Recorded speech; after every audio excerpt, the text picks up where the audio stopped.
everyone. How are you? It's good to see everybody. I've got lots of people in the chat today and it's good to see everybody. I hope you're doing really well. It is Tuesday, March 1st, 2022. We are making our way through the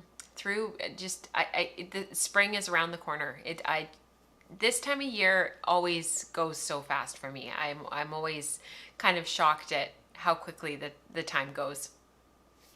So how is everybody? We got lots of people in, oh my goodness, New Mexico, Victoria, British Columbia, Wisconsin, Oklahoma. Where else did I see? Cleveland, Ohio,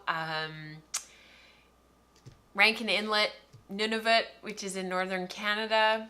It's just so good to see everybody. Thank you so much for being here. I know we've got some people here from Winnipeg because I see Vicky and people from Cornwall in the UK, Eve. So it's good to see everybody. Sam just jumped in from Wales. We've got Sharon who's coming from Massachusetts. And yeah, it's good to see everybody. I would love to hear what you guys are working on. And we actually have ended up with quite a bit to talk about today. I've been sort of feeling a little bit sort of flat for the past week, and there's a lot going on in the world and a lot happening, and I've had to today I sort of had to turn off the news and turn off the radio, and obviously I've been thinking a lot about Ukraine and about hundreds of thousands of people being displaced and all of that, and I ended up having two really life-giving conversations yesterday and then again today, just talking about how we use our time and what we want to make, and our personalities, and honoring who we are. And it really kind of reinvigorated me in kind of a moment of feeling really gray and really down. And I'm really thankful for both of those women in my life, and for the energy that they bring, and they're very, very thoughtful and very reflective, and I just really appreciate that. So I was sort of left with this feeling of sort of this sort of yin and yang, I guess you could say, of feeling filled up, but also really sad. So I hope that you guys are doing well, and I hope that wherever you are, that you're finding that energy that you need.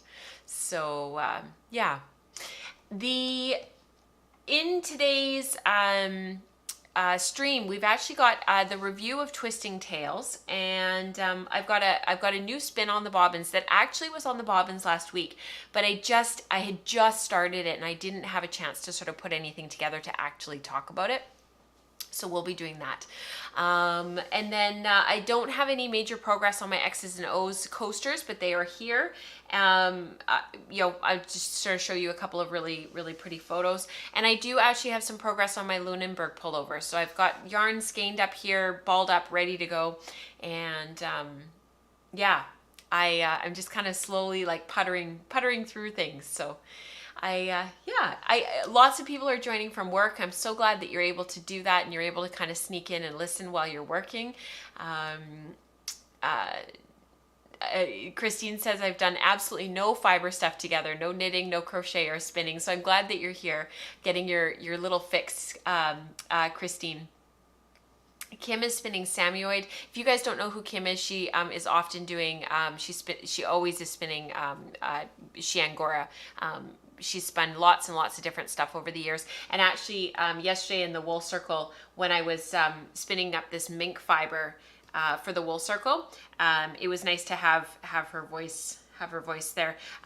It's funny, I mentioned on the wool circle yesterday that this had a little bit of an odor, like it smelled like dog.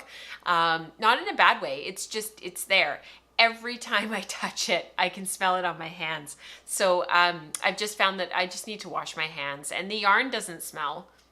The yarn's fine. So anyhow, just a comment. It's been all over my hands. So So I'm going to do the Twisting Tales review, and then I've got the new spin to talk about, and then we've got a lot of community participation. I am so far behind in showcasing and honoring you guys and holding up your work.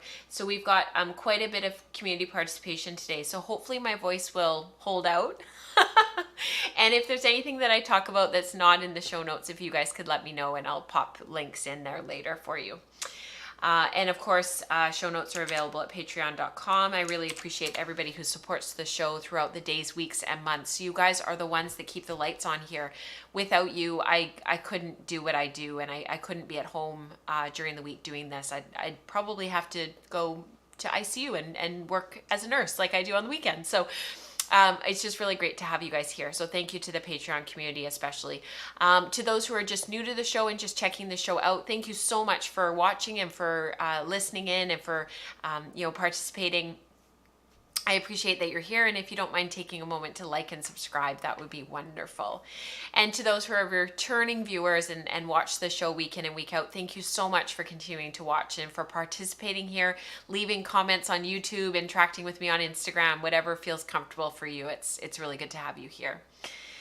All right, so, Josie, you guys are already on March break. Ours doesn't start for another couple of weeks, so it'll be a little bit hectic when the kids are at home and we're live streaming in a couple of weeks for 2 weeks. That's going to be kind of interesting. We'll see how that goes. They might be watching a lot of TV.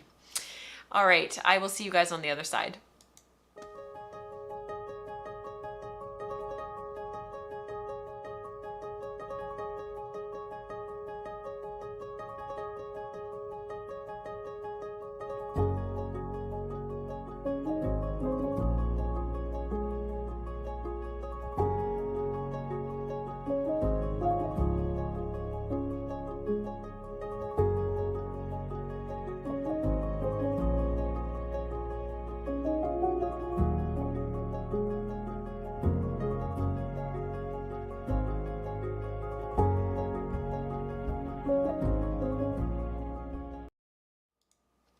So I think what we're going to do is we're actually going to start off with the Twisting Tales review, and we're just going to get that done because I am absolutely paranoid that I am going to forget.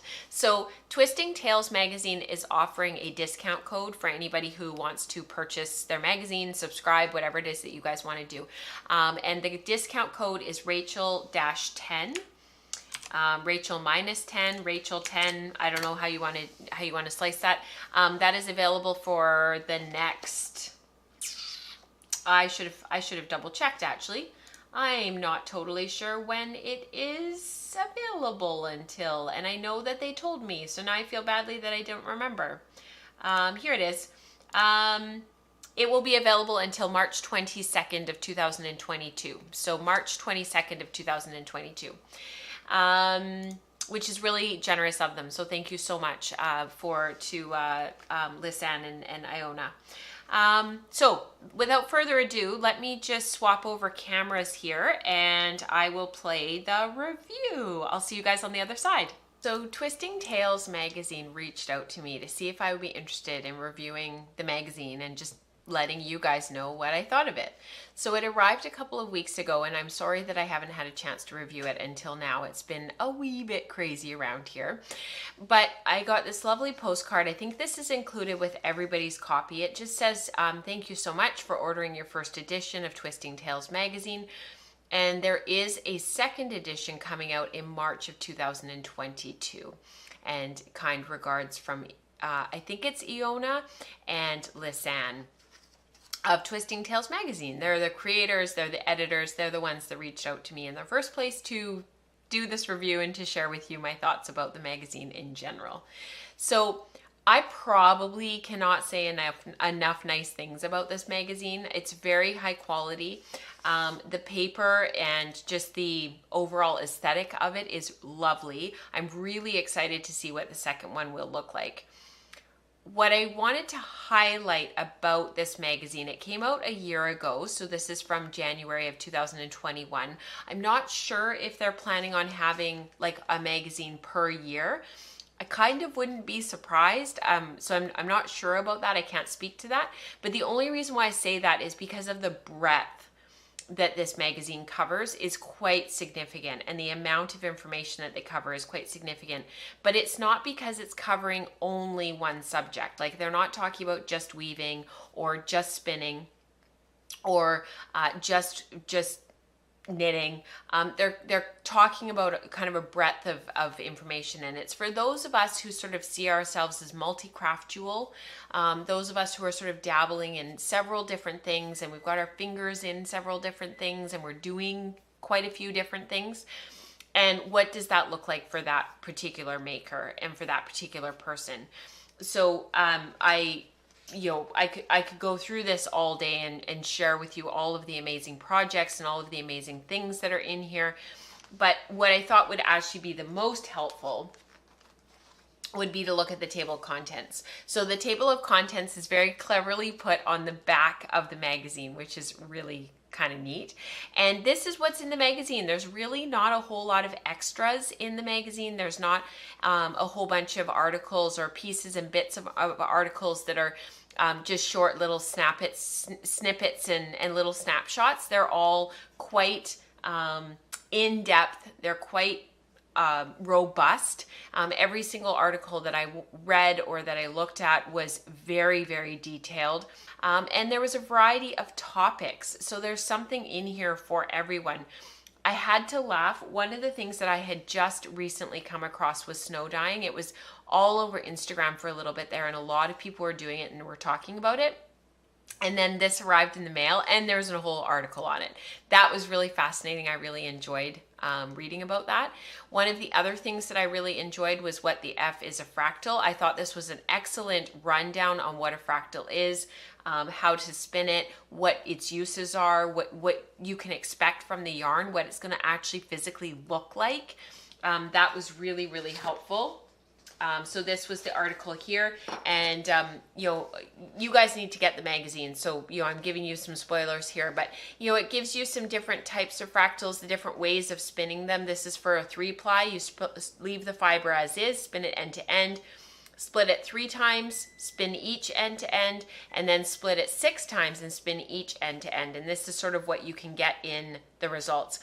Because Katrina and I covered a lot of this in our book, Unbraided, and we talk about a lot of this stuff, it was really neat to see it written from somebody else's perspective and to see how they explained it and how they worked through it and what their thought process was, and what is a fractal, and how do we explain this to other people.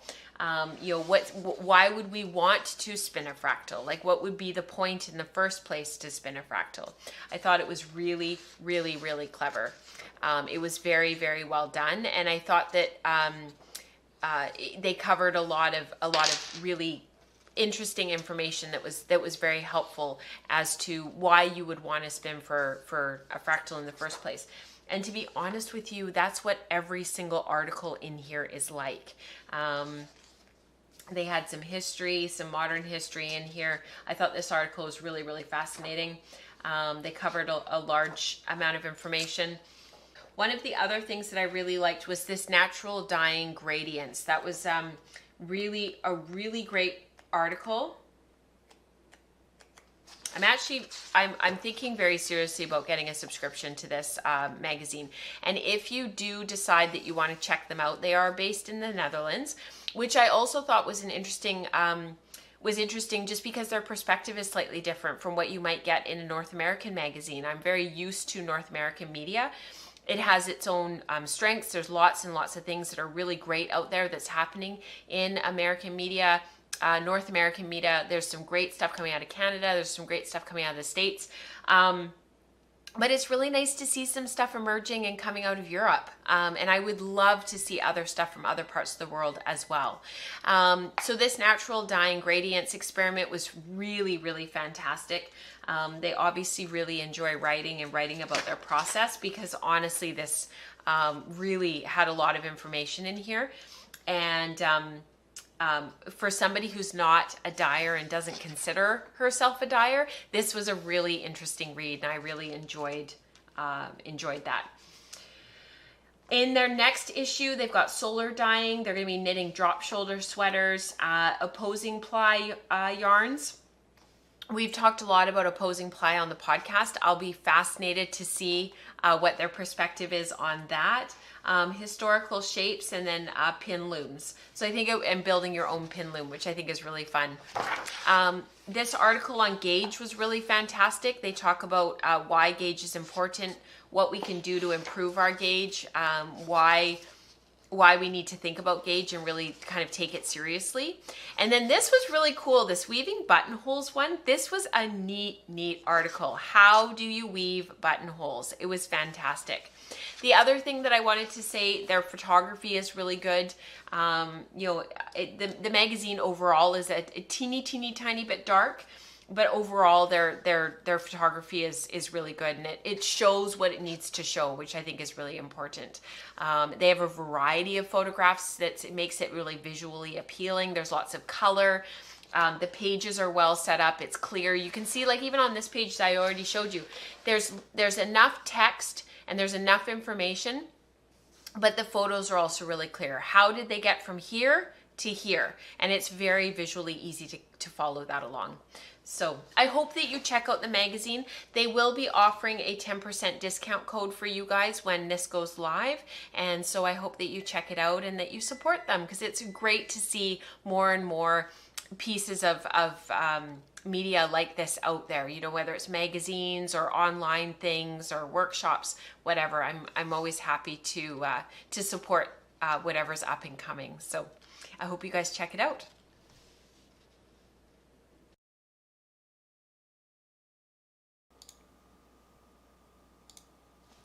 Awesome. So thank you for watching that, and thank you for taking the time out of the podcast to be able to, for me to be able to do that, so that we can support Lisanne and Iona. It's really lovely to be able to do that.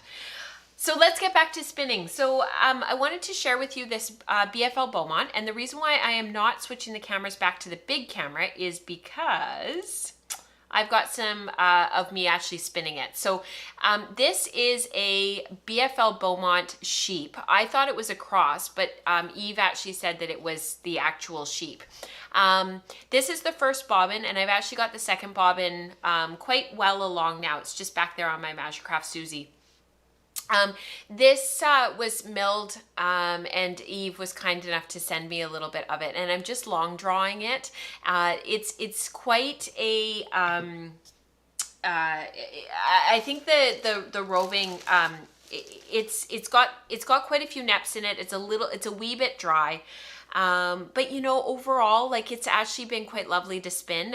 This morning when I was working on it during spin group, it was a little bit, like, it kept breaking on me, and I was finding it was really, like, not flowing for me really well. I was finding it was just like, yeah, just constantly breaking. And I think it's because we were talking and we were interacting, and once I got into the rhythm, it was totally fine. So just a very, very, very gentle long draw here, keeping my front hand really light, almost kind of like getting into that whole unsupported long draw where you're just drawing back and on and back and on and not using your front hand at all.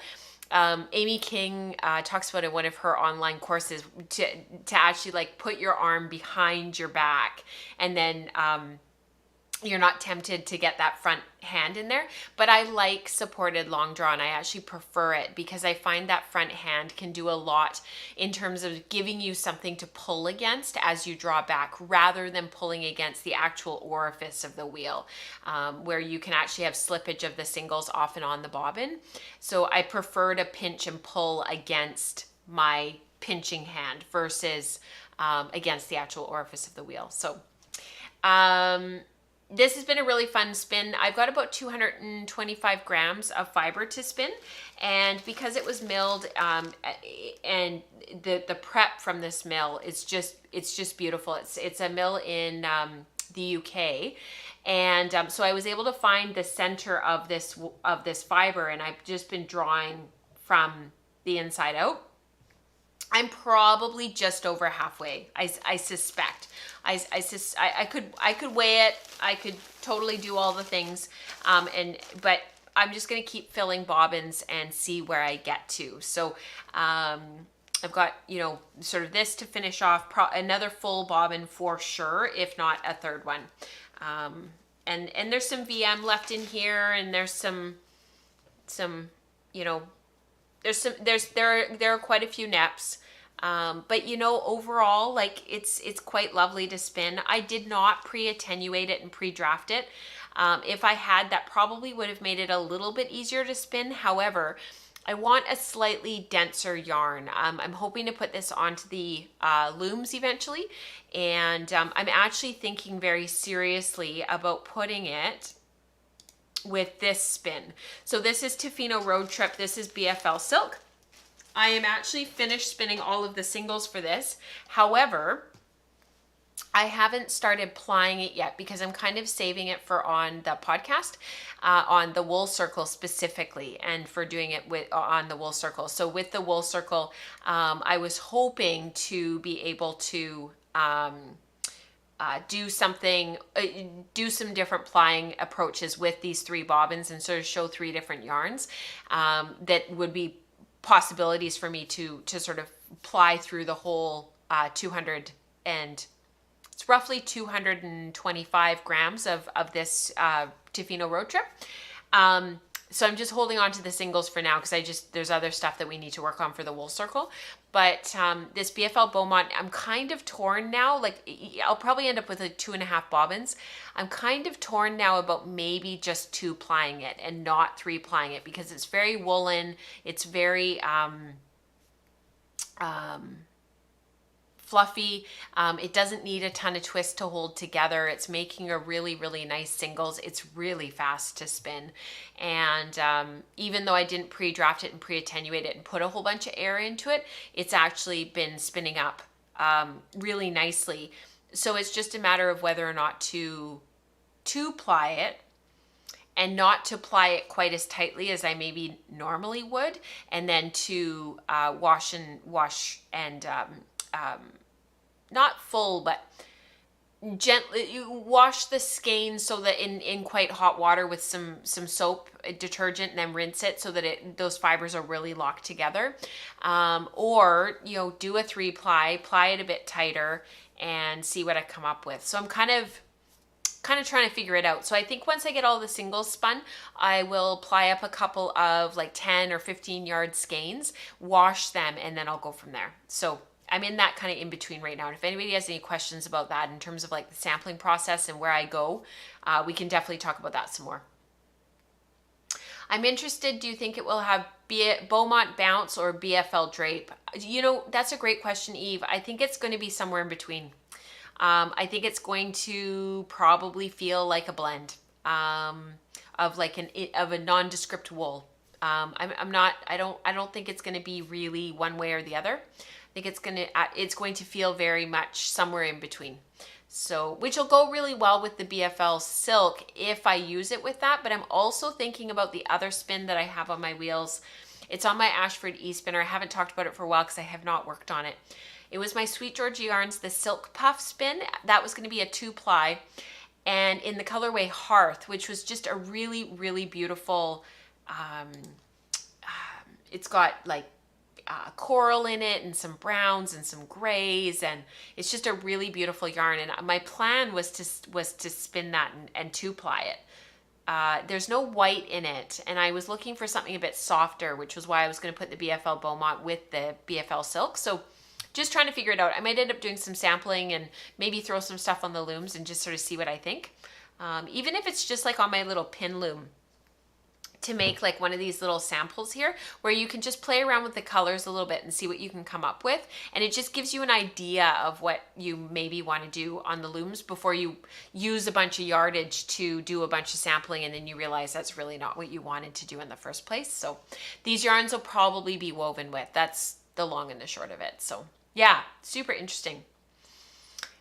Sharon says about Twisting Tales, it's just a lovely, informative, and interesting magazine. I would love to hear it, share it with friends and family who don't get my fascination with textiles. It's well worth the cost. Yeah, so Sam was saying due to Brexit in the UK, they're unable to buy the magazine, but they can buy it as a PDF version. So that's wonderful.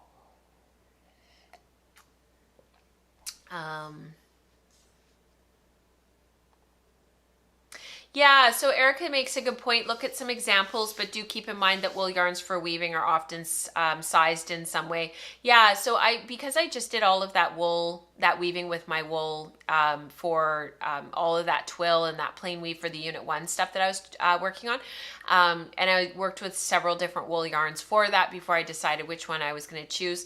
I'm definitely feeling a little bit more confident in terms of, what might work and what I don't think will work. So I'm just gonna have a play and try a few different things and see where I come up with what I come up with and where it leads me. I'm trying to say two things at once. Brittany says that would be stunning. I love a good marled yarn, and woven would be eye catching. That's what I was thinking. So we'll see. Yeah, lots to think about. It's just so much. Kim just ordered the digital version too. That's wonderful. Lots going on. So the other thing that I've been working on, I'll just go to the big camera so that I can show you guys. The other thing that I was working on was my Lunenburg. So I've actually made a little bit of progress. I'm not going to talk about it a ton just because it's not that much progress, you guys. Like it's a little bit of progress. So this is the Lunenburg. It's by Amy Christoffers. I found out, I can't remember who it was, but apparently they had asked her once how it said, or somebody had asked, and anyways, they left a comment on YouTube. So thank you so much. It's Christoffers. So Amy, also known as Savory Knitting, and all of her patterns are available. This is the back of the cardigan, sweater. This is the front here. You've got short row shaping that sort of tells you which is the front and which is the back. And with pullovers like this, I generally will put in a tag after I'm finished with all of the knitting and everything. I'll put a tag in here and so that I know what's the front and the back. Yeah, I love this. I just love this. It is so me. I just love it. The yarn is from our friend Kelly. She's very active in the Slack channel, and you guys probably know her quite well. She is from Edmonton, Alberta, and she is the dyer curator. She gets her yarns spun. They're 100% grown and processed in Alberta.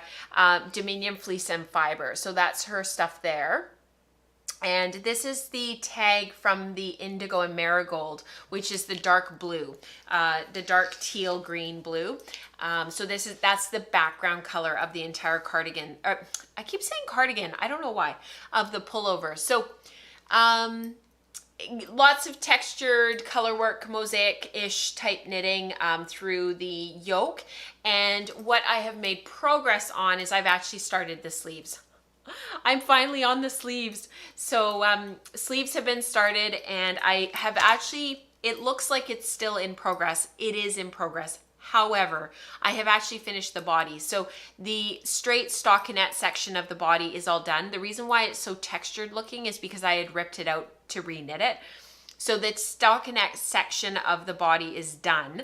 The reason why it is still doesn't have ribbing and isn't actually finished yet is because I ran out of yarn, obviously. I finished that particular ball of yarn, and I just need to knit the sleeves, and then I'll go back and do the ribbing with whatever's left over. So I won't need an entire 2 skeins for both sleeves, so whatever's left over will be the ribbing at the bottom. So if the ribbing ends up being like 2 inches, if it ends up being 4 inches, I don't think it'll be that much, but whatever's left over will be the ribbing at the bottom. And if I have to rip back a little bit to reclaim some yarn, that's totally fine too. So I am making progress. I'm getting there. It's a little bit big. I knit the smallest size, but it's still pretty big on me. We've talked about this before. We're all different shaped and we're all different sizes, and we have to when we're looking at sweaters and we're trying to size sweaters and figure out which one to make, we have to make our best guess. In some ways, it's a guessing game. The problem with some of these sweaters is because they're meant to be worn with so much positive ease, they just don't suit me. So just the way that my body shape is and the way that I'm proportioned, having really a lot of positive ease on my upper half, on my upper torso, it ends up leaving me personally looking like a rectangle from head to foot. I'm basically the same width other than my waist, I'm the same width from shoulder down to my mid thighs. Like I'm just straight down. And then I've got the curve of the hourglass. I'm a true hourglass. I'm like Marilyn Monroe or whatever it is, you know, where my shoulders are the same width as my hips. So when you put a boxy oversized sweater on my top half, it ends up making me look like you can see it in the mirror. Like I literally look like a rectangle. Whereas with some people, it makes them, look really shapely, and it gives them beautiful curves, and it just really suits them. For me, it does the opposite. So, and then like some people, they can wear them and they put them with like really cute, you know, empire waisted, like dresses, and they can wear them with boots and leggings, and yeah, no, it doesn't work on my body at all. I am so jealous of those that can do that. So, my legs are also quite short, so I'm not very tall. So in some ways, like I probably should have taken some of this into account when I started the Lunenburg, because I probably should have taken the charted pattern and I probably should have superimposed it onto a slightly smaller shape rather than ending up with the smallest size still being 10 inches of positive ease. Do you know what I mean? Like I probably should have just taken the chart and put it into a sweater that was just a better shape for me. So live and learn. I love the yoke. It will get worn. It will be fine. But all of that to say, if you are wondering about positive ease versus negative ease and whether or not you should modify and what you should do, and you know, if you should go ahead and do all the knitting, and especially with a really complicated, you know, colorful yoke, for example, do the work, do the math. You want stuff that's going to fit, that in 5-10 years, you're going to look back and be really thankful that you spent the time and deconstructed it and made a garment that you really love. Because that's how we create sustainability in our makes that, you know, like my 8A, I am still wearing 10 years later. So I just send that out there as encouragement. So yeah. All right, what else do we have to talk about? I think that's it. That's it for me. I have done nothing this week. So I will show you my coasters really quickly for those who missed last week. Sorry about that. For those who missed last week, I am working on these. Amanda Ratage, she's from Ontario. She's a weaver out there. She went to the to OCAD, the Ontario College of Art and Design. So jealous. And I'm weaving up the X's and O's in my Herdwick yarns that have been deep stash. I've been wondering what to do with them for years. And I finally just took a deep breath of just courage and threw them on the looms, and they're going really well. But I have not worked on them this past week because I have not thrown one shuttle at all. It's been a wee bit crazy. The one thing, what I have been working on is my Unit 2 studies. So my Unit 2 studies, they're too far out of reach. I have one more exercise to complete and I am done. So I'm feeling really positive about that. That's been another bright spot this week. All right, let's go into community participation and I will see you guys on the other side.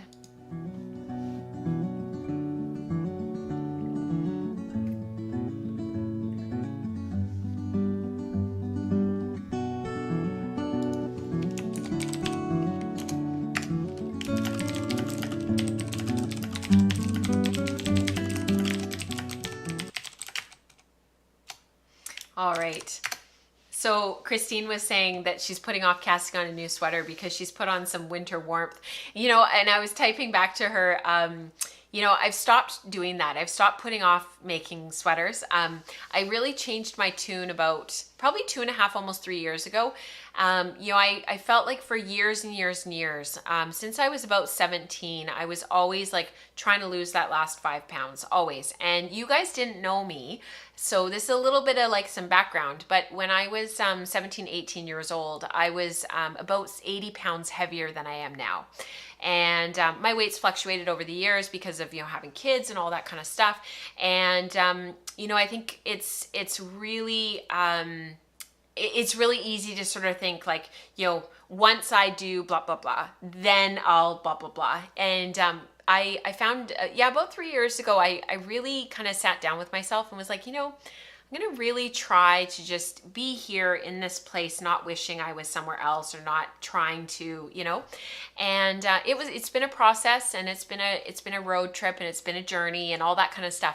But I think it's really helped me to just really appreciate the things that my body can do, and all that kind of stuff. So just suffice to say, make those things that really make you feel amazing and make you want to get up and move around and make you want to love your body and love the skin that you're in. Because that, I think, really is, there's something to that. I can't articulate it all in half an hour or an hour that the podcast is, but just that to say, I really encourage you to make something beautiful for yourself. Loving the body you have is part of the journey to getting the body you want. Yes, somebody said this is a couple of years ago, somebody said something along the lines of like your goal body, and that she had reached her goal body. And I was like, what the heck is a goal body? Because we all talk about like goal weight and all that kind of stuff. And I found it really empowering. Like, what's your, what is it that you want your body to be able to do, And so one of my like number one goals, it's maybe not number one, but it's like way up there, like probably 2 or 3. I really want to be able to continue to be able to get under the loom and do a tie up and not feel constrained in any way. Like, I want to be able to feel like I can get under the loom and do a counter marche tie up, which is double the tie up of a counterbalance or a jack loom, and not feel physically like I can't be down there and that I can't do that, or that I can't not get up. So that's like one of my big goals. So yeah, just something to think about.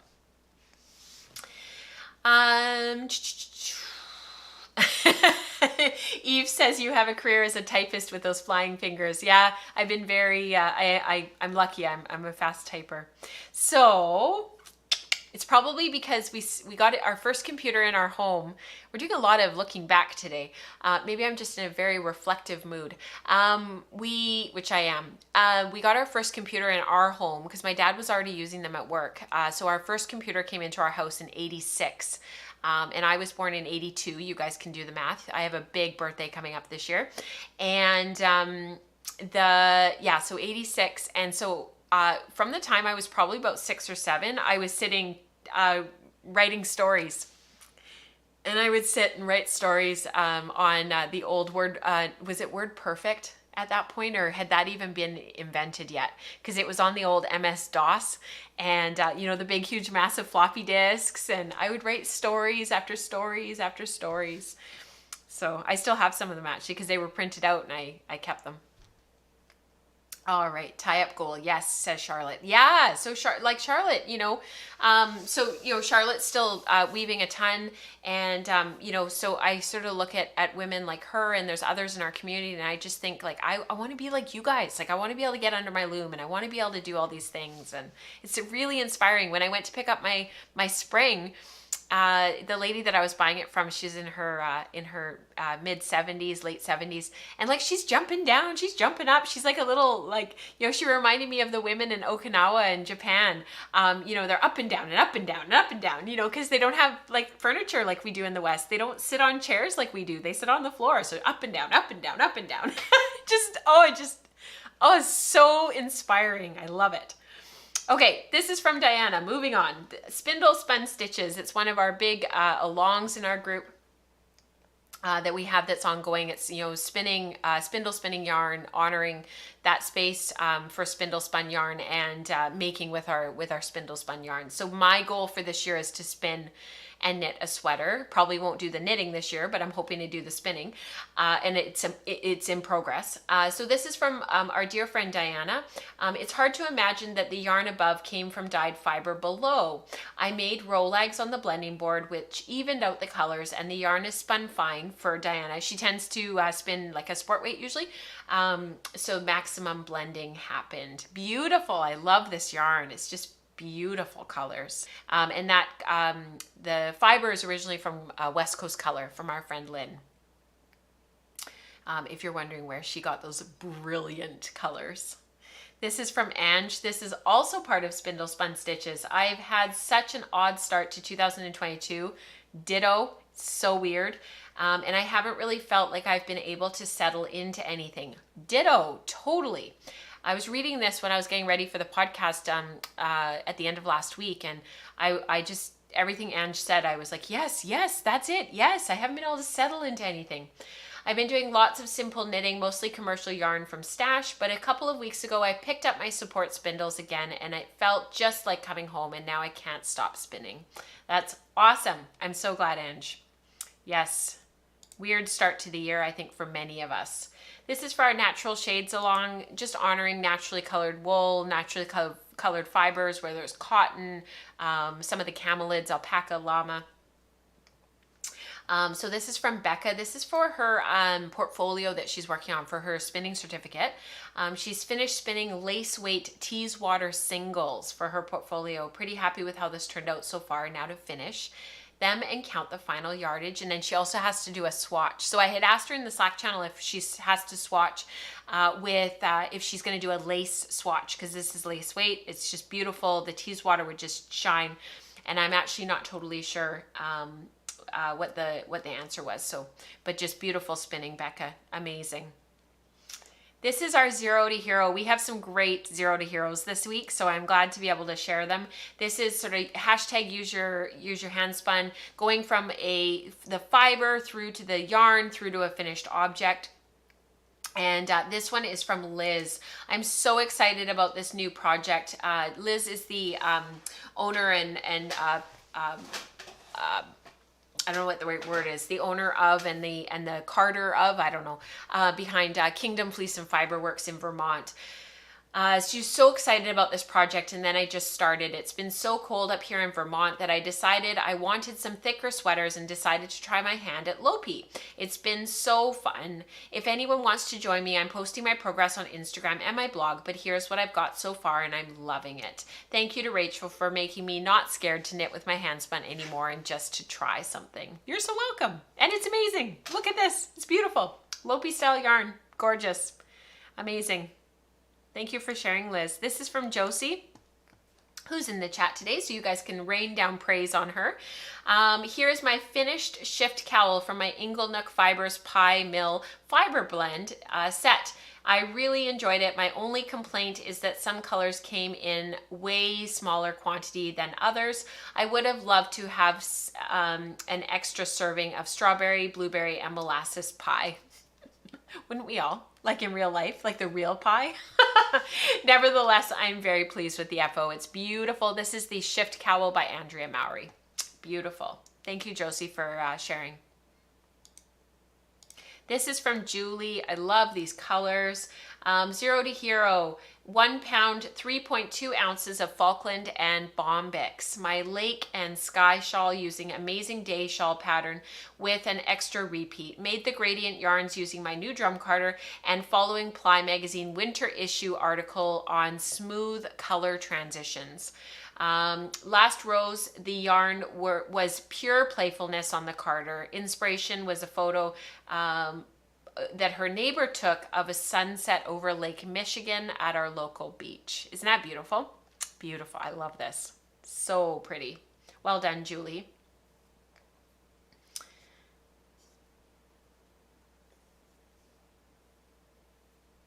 I'm reading the chat. So silence, radio silence, as I like catch up.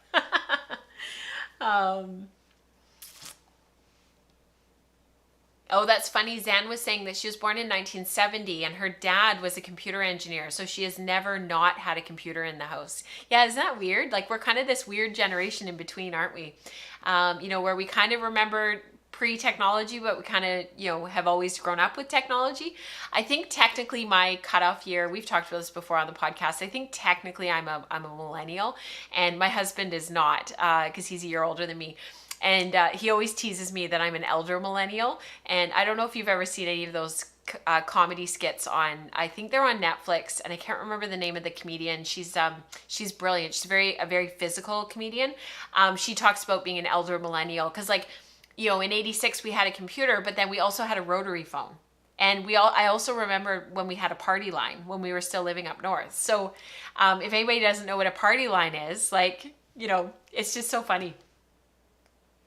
So you always had to like pick up the phone really quietly, make sure nobody else on the block was using it and that nobody else was on the phone. And then if they were, you'd hang up and wait, and yeah, so funny. This is from Sarah. I love this sweater. I finished my hand spun Drea Renee Knits everyday sweater. So this was a spin along knit along. Was it a spin along as well, Sarah, or was it just a knit along? Because I know you did it as a spin along, but this was from Andrea Mowry, some stuff going on in her community about a week ago. But today is the first opportunity I've had to wear it. I made some modifications too so that I have more wear time here in Florida. I used 5 different skeins of yarn that had similar colors. Then I did a 3-row stripe of each. The collar and cuffs are all the same yarn. I've never done a crop sweater before, so it will take a little getting used to, but so far I like it. It looks great on you, Sarah. This sweater was a lot of fun to make and a great way to use up deep stash yarns. I have some leftover, but I think it will be woven into a cowl. It's beautiful, Sarah. It turned out really, really well. So yeah, very funny, Eve. Yeah, Judy remembers party lines. Yeah, it's so funny. You had to be so quiet picking up the phone. Yeah, so great. This is from Alex. Getting all confused. I'm getting all excited. This is from Alex. Started knitting what I'm calling the warmest sweater in the world. It's pretty thick hand spun, so it's going fast. The dark color is from Zwartbul's sheep named Trixie, whose fleece I bought last year as part of Maryland Sheep and Wool. And I'm holding the off-white doubled to get closer to the weight of the Zwartbul's. There are definitely thin parts in this yarn, but I'm not going to let the lack of consistency bother me because I'm having so much fun knitting it. And it's turning out beautifully. It looks amazing. Don't worry about it. It'll wash out. That too will wash out. It looks awesome, Alex. This is from Ingrid. So pretty. This reminds me of my Enchanté when I saw these photos. My white lace Enchanté. This is from Ingrid. She finally cast on a Whitmore sweater with some BFL Clun Forest that she spun a year or so ago, and she paired it with some mohair silk. It's just beautiful, Ingrid. Well done. Love that lace. Isn't that beautiful? Oh, gorgeous. This is from Tori. I love these swatches. Can we just all like pause and look at the swatches and just say they're amazing? I saw the shawl and I was like, oh, I love the shawl. But then as I scrolled through the photos, I was like, those swatches are so pretty. And that fiber is pretty incredible. I wanted to share a small victory here. I completed my first hand-spun object ever using my own hand-spun this past week. I had spindle spun and spun on my wheel 4 braids of Targhee bamboo silk from various small shops on Etsy to knit the Stay Out of the Forest shawl based on my favorite murder podcast, which I religiously listen to. I used every last scrap of the hand spun, and even though the color didn't translate as well once it was spun up, I'm very happy with the product and look forward to getting lots of wear. It looks amazing. I love this swatch. I love that. Can you make a project just like with that? It's beautiful. And this shawl is amazing. Isn't that fantastic? Yeah. Oh, that's crazy. So Sam says our party line was still in existence until just a few years ago. That's so crazy. This is our sock color study. So Rebecca, who actually has had to go because she's taking the kids off to the library. She started this. This was kind of a grassroots thing that started up, and it was a sock color study. So if you guys are interested in participating, here is the link. The discussion thread is on Ravelry, and this was from Glenda. I have yarn. The spin has taken forever. The fiber is local border Cheviot, 580 yards per in the 158 grams, 16 wraps per inch. And she actually just showed us this morning in Spin Group the first sock is finished knitting. She is so fast. She's such a fast knitter. So yeah, just beautiful. Sample spinning and play. So we don't play enough as adults, so we've been really trying to lift that up in our community and play more.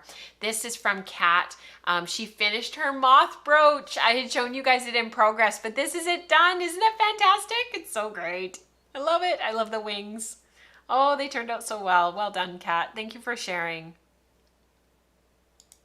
This is from Crystal. This turned out beautifully. Playing with a 50-50 Merino Shetland that Eve gifted to me.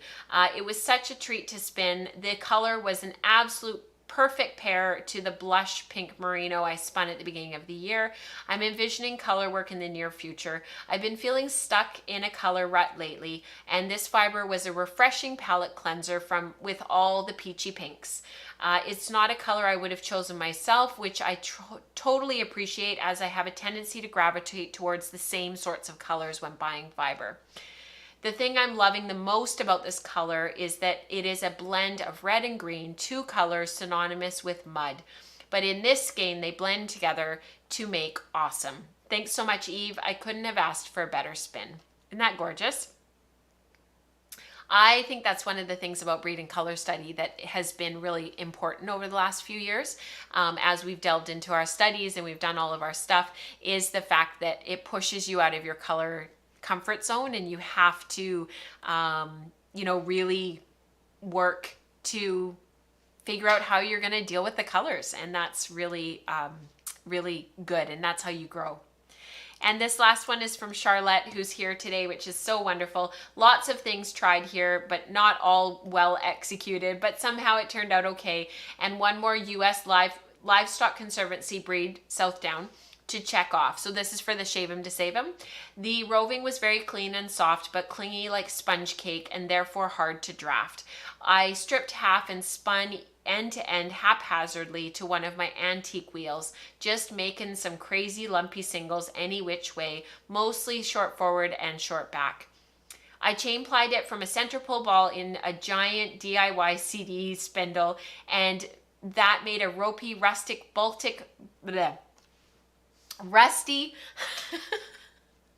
all these words. Charlotte, I just love how descriptive you are.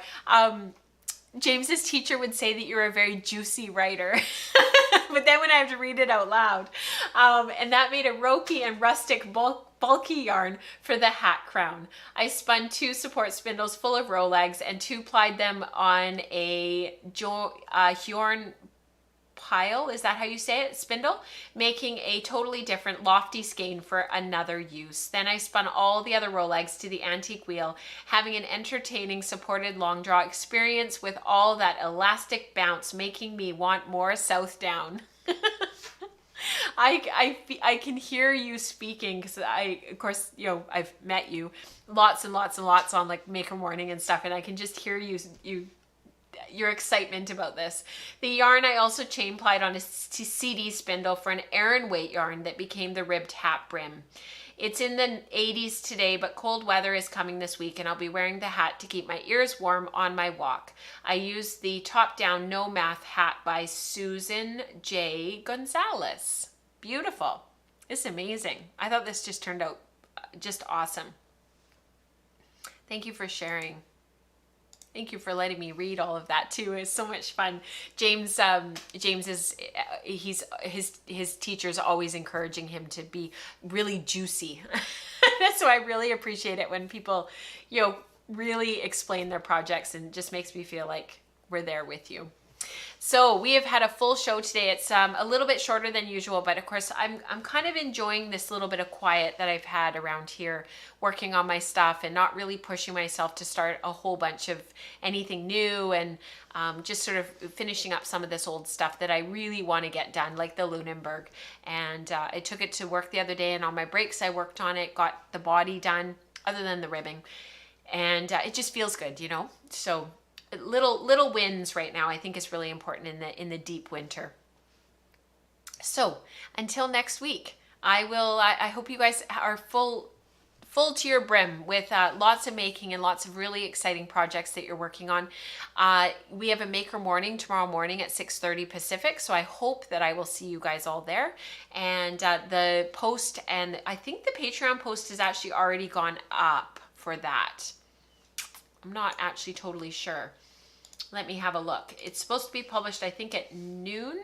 Yes, the post has gone up. So the link is there, and hopefully I will see you guys in the morning. Everybody who's a patron of the show is invited. And yeah, Janine has, oh, that's awesome news. So she's got great news. She's sending 25 pounds of Southdown to her local mill to be milled into roving in the next month or so. That's amazing. Awesome. So until next week, happy spinning, happy knitting, happy all the things. I hope that you guys are doing really super well, and I will see you next week. Bye, everyone.